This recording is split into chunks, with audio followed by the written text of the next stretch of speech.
سب سے پہلے آپ کو یہ بتائیں گے کہ وزیر دفاع خواجہ آصف کے انکشافات نے ایک بار پھر ہمارے نظام کی حقیقت سب کے سامنے کھول کر رکھ دی ہے۔ ان کا یہ کہنا ہے کہ وطن عزیز کی آدھی سے زیادہ بیوروکریسی پرتگال میں جائیدادیں خرید چکی ہے اور شہریت لینے کی تیاری کر رہی ہے۔ یہ وہی افسران ہیں جو پاکستان میں اربوں روپے کے اختیارات استعمال کرتے ہیں مگر دل کہیں اور بسائے بیٹھے ہیں۔ عوام کی خدمت کا حلف لینے والے اب آرام دہ ریٹائرمنٹ کی زندگی کسی اور ملک میں گزارنے جا رہے ہیں، جہاں نہ لوڈ شیڈنگ ہے، نہ مہنگائی اور نہ عوامی جواب دہی۔ وزیر دفاع خواجہ آصف کے مطابق بزدار دور کا ایک بیوروکریٹ تو بیٹیوں کی شادی پر صرف سلامی میں 4 ارب روپے وصول کر چکا ہے اور اب سکون سے زندگی گزار رہا ہے۔ ان کا مزید کہنا تھا کہ سیاستدانوں پر تو دن رات تنقید ہوتی ہے مگر اصل طاقتور مافیا بیوروکریسی ہے جنہیں نہ عوام کے مسائل کا درد ہے نہ ہی ملک کے مستقبل کی پرواہ ہے۔ جب بیوروکریسی خود چھوڑنے کے راستے تلاش کر رہی ہو تو باقیوں کو کون روکے گا؟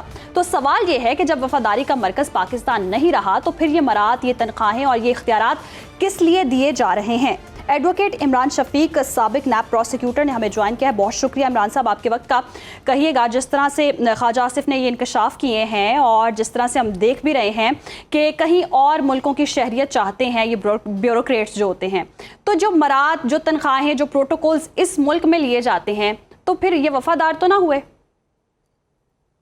دیکھیے، پاکستان کے آئین کی دفعہ 5 کے مطابق پاکستان کے ہر شہری کا یہ فرض ہے کہ وہ ریاست کے ساتھ اور پاکستان کے آئین کے ساتھ وفادار رہے گا، اور لازمی بات ہے اس وفاداری کا سب سے بنیادی مظہر تو یہ ہے کہ آپ اپنے ملک کی شہریت کے ساتھ وفادار رہیں گے۔ جب آپ ایک ملک کے ریاست کے اداروں کے اندر اپنی سربراہان کی حیثیت رکھتے ہیں، ریاست کے اداروں کے اندر ریاست سے مراعات لیتے ہیں، تو اس کا لازمی تقاضا تو یہ ہے پوری دنیا میں کہ آپ اس ریاست کی شہریت کے ساتھ ہی جئیں اور مریں گے، اس کے ساتھ وابستہ رہیں گے۔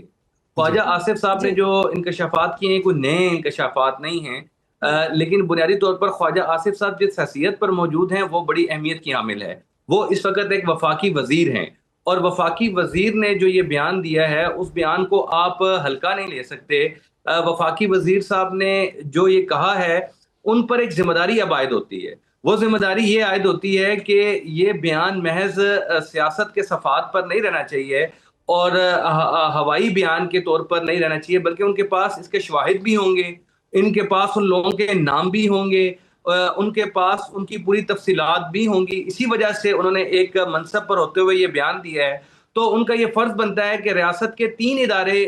کم از کم جن پر تک ان کی رسائی ہر صورت ہونی چاہیے، ایک تو یہ ہے کہ وہ وفاقی کابینہ کے سامنے ان لوگوں کے نام بھی رکھیں بیوروکریٹس کے، اور وفاقی کابینہ فیڈرل گورنمنٹ جو ہے وہ اس پر ایکشن لے، نمبر 1۔ دوسرا، وہ پارلیمان کے ممبر بھی ہیں، تو پارلیمنٹ کا کام یہ بنتا ہے اور پارلیمنٹ کی کمیٹیوں کا کام یہ بنتا ہے کہ وہ پارلیمان میں بھی اس پر بات کریں، ان لوگوں کے نام قوم کے سامنے لے کر آئیں اور اس پر تحقیق کریں۔ اور تیسری اہم بات یہ ہے کہ پاکستان میں 2 بڑے ادارے ہیں، نیب اور FIA، جو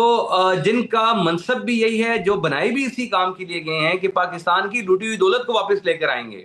اور ان کے پاس یہ اختیار حاصل ہے۔ خواجہ آصف صاحب ان کو ان تفصیلات سے آگاہ کریں۔ اگر دنیا میں عام صحافی یہ کام کر سکتے ہیں، پاناما لیکس آ سکتی ہیں، دبئی لیکس آ سکتی ہیں، باقی بہت سی لیکس آ سکتی ہیں، تو یہ تو لیک نہیں ہے، یہ تو ایک وزیر نے پوری معلومات کی بنیاد پر ایک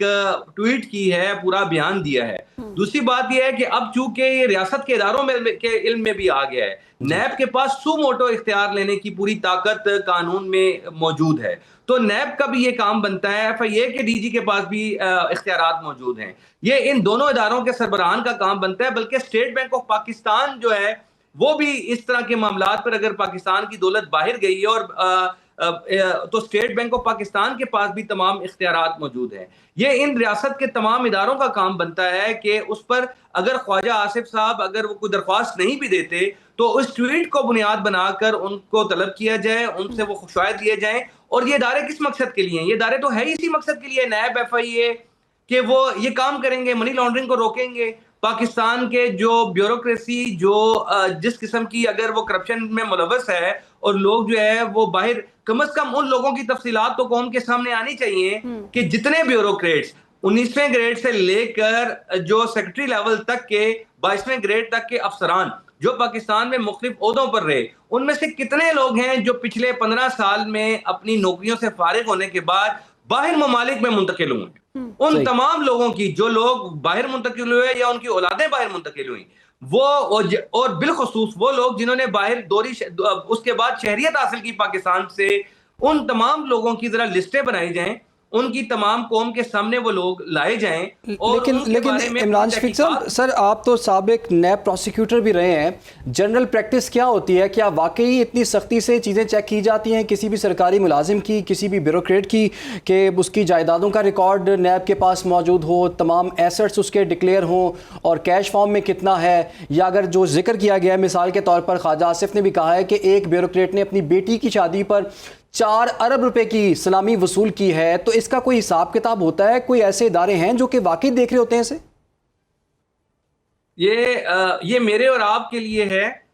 جو بیوروکریٹس ہیں، جو افسران ہیں، وہ تو اپنے نام پر تو ساسے رکھتے ہی نہیں ہے نا. اب یہ جو 4 ارب روپے کی جو سلامی آئی ہے، اس کا تو کوئی ثبوت نہیں ہے. یہ رشوت کی وہ قسم ہے کہ جو کہیں ڈاکومنٹڈ نہیں ہے، نہ انہوں نے اپنے اکاؤنٹ میں یہ جمع کروانی ہے، نہ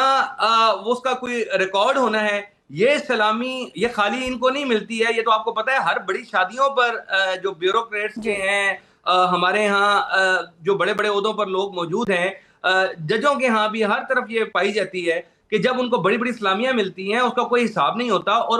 وہی سلامیاں ہیں، یہ سلامی بنیادی طور پر جب آپ بڑے عہدے پر پہنچتے ہیں، آپ اکثر دیکھیں گے پاکستان میں جب بھی کوئی شخصیت اعلیٰ عہدے پر پہنچتی ہے، کچھ ہی عرصے بعد آپ کو نظر آئے گا اس کی شادی ہو رہی ہے، اس کے خاندان میں بچے کی کسی کی شادی ہو رہی ہے. وہ شادی بنیادی طور پر دولت ارتیانے کا ایک بہت بڑا ذریعہ ہے. یہ خالی شادی کی بات نہیں ہے. پاکستان میں جتنی بھی کرپشن کی جو پیسہ آتا ہے وہ یقیناً ڈاکومنٹڈ تو نہیں ہوتا. یہ رشوت جتنی لیتے ہیں وہ ساری کوئی بینکنگ ٹرانزیکشن کے ذریعے تھوڑی لیتے ہیں. یہ ان کی اثاثوں کی چھان بین ہونا، اور یہ اثاثے کوئی اپنے نام پر تھوڑی رکھتے ہیں، یہ اپنے ملازموں کے نام پر رکھتے ہیں. یعنی میں ان کیسوں کو بھی جانتا ہوں جن میں بڑے بڑے بیوروکریٹ انہوں نے اپنے سسر اور ساس کے نام پر اور اپنے بردر ان لا کے نام پر جو ہے وہ بڑی بڑی کوٹھیاں، بڑے بڑے جو ہے وہ اثاثے وہاں بنائے، تو اور وہ ان کے موجود ہوتے ہیں. تو یعنی وہ اپنی بیویوں کے نام پر بھی نہیں کرتے ہیں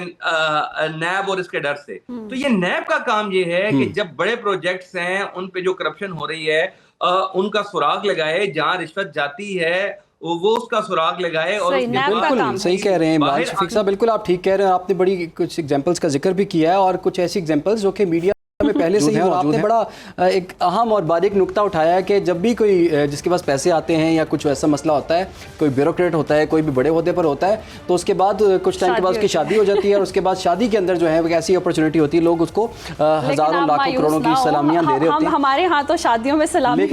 لیکن ایک اور پوائنٹ یہ بھی ہے کہ اس کا مطلب ہے جس کی شادی نہیں ہو رہی، اس کا مطلب اس کے پاس پیسہ نہیں آیا ابھی تک. ہم پرعزم ہیں آپ کو آگاہ کرنے کے لیے. اگر آپ دنیا بھر سے حاصل ہونے والی اطلاعات، معلومات اور خبریں جاننا چاہتے ہیں تو ابھی سنو نیوز کا یوٹیوب چینل سبسکرائب کریں اور بیل آئیکن پر کلک کریں.